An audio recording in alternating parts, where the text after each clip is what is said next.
Surat crime બ્રાન્ચને chain સ્નેચિંગના બનાવમાં મોટી સફળતા મળી છે. મોર્નિંગ વોક માટે નીકળેલી મહિલાઓ અને રાહદારીઓને નિશાન બનાવતા એક આરોપીની ધરપકડ કરવામાં આવી છે. આરોપી પાસેથી સ્નેચિંગમાં વપરાયેલી મોટરસાયકલ અને 2 સોનાની ચેઇન સહિત કુલ ₹5,75,000 રૂપિયાનો મુદ્દામાલ જપ્ત કરવામાં આવ્યો છે. પૂછપરછ દરમિયાન આરોપીએ શહેરના વિવિધ પોલીસ મથકોમાં નોંધાયેલ અનેક ગુનાઓ કબૂલ્યા છે. સુરત ક્રાઇમ બ્રાન્ચે ચંદ્રશેખર આઝાદ બ્રિજ નજીકથી દેવ વાલજીભાઈ વાઘેલાની ધરપકડ કરી છે. આરોપી પાસેથી ચેઇન સ્નેચિંગમાં ચોરાયેલી 2 સોનાની ચેઇન તેમજ ગુનામાં ઉપયોગમાં લેવાયેલી મોટરસાયકલ મળી આવી છે. પોલીસે કુલ ₹5,75,000 રૂપિયાનો મુદ્દામાલ કબજે કર્યો છે. પોલીસ પૂછપરછમાં આરોપીએ સિંગણપોર અને પાલ પોલીસ મથક વિસ્તારમાં થયેલા 2 ચેઇન સ્નેચિંગના ગુનાઓ કબૂલ્યા છે. ઉપરાંત ઉમરા, પાલ, જહાંગીરપુરા અને અડાજણ વિસ્તારમાં પણ ચેઇન સ્નેચિંગના ગુનાઓ આચર્યા હોવાની કબૂલાત કરી છે. આરોપી વહેલી સવારે મોર્નિંગ વોક પર નીકળતી મહિલાઓ તેમજ એકલા રાહદારીઓને નિશાન બનાવતો હતો. ગુનાને અંજામ આપતી વખતે આરોપીએ પોતાની ઓળખ છુપાવવા માટે મોઢા પર રૂમાલ બાંધી મોટરસાયકલ ફરતો હતો. પોલીસે જણાવ્યું હતું કે આરોપીએ ધોરણ 11 સુધી અભ્યાસ કર્યા બાદ ગુનાખોરીનો માર્ગ અપનાવ્યો હતો. મિત્રો સાથે મોજ શોખ કરવો, સારા કપડાં પહેરવા અને શોખ પૂરા કરવા માટે તેણે ચેઇન સ્નેચિંગ શરૂ કરી હતી. પોલીસ તપાસમાં એ પણ સામે આવ્યું છે કે આરોપી 3 વખત ચેઇન સ્નેચિંગનો પ્રયાસ કરવામાં નિષ્ફળ રહ્યો હતો.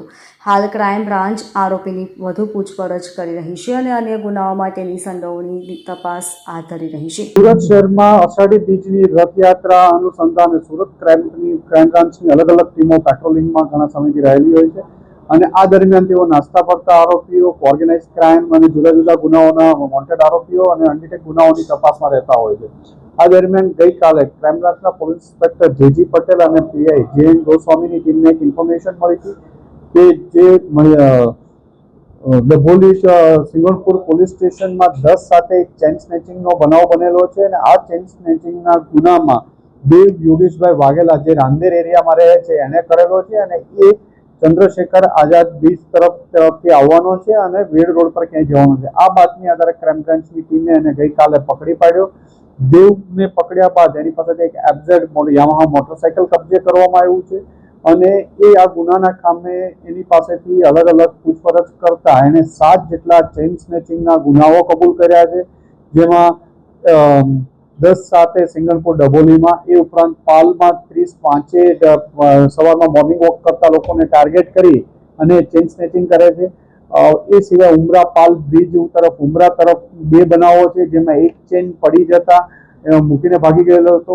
એ સિવાય અડાજણમાં પાલ એરિયામાં અલગ અલગ જગ્યાએ ચેઇન સ્નેચિંગના 7 જેટલા ગુનાઓની કબૂલાત કરેલી છે.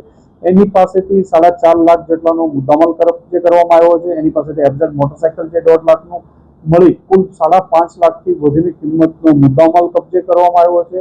દેવ 19 વર્ષનો છે. એને ભણવાનું છોડીને ઘણા સમયથી છેલ્લા 6 માસથી આ ચોરીને લતે ચેઇન સ્નેચિંગની લત ઉપર ચડી ગયેલો હતો અને દેવ વિરુદ્ધ અગાઉ પણ 135 મુજબનો ગુનો પણ દાખલ થયેલો છે.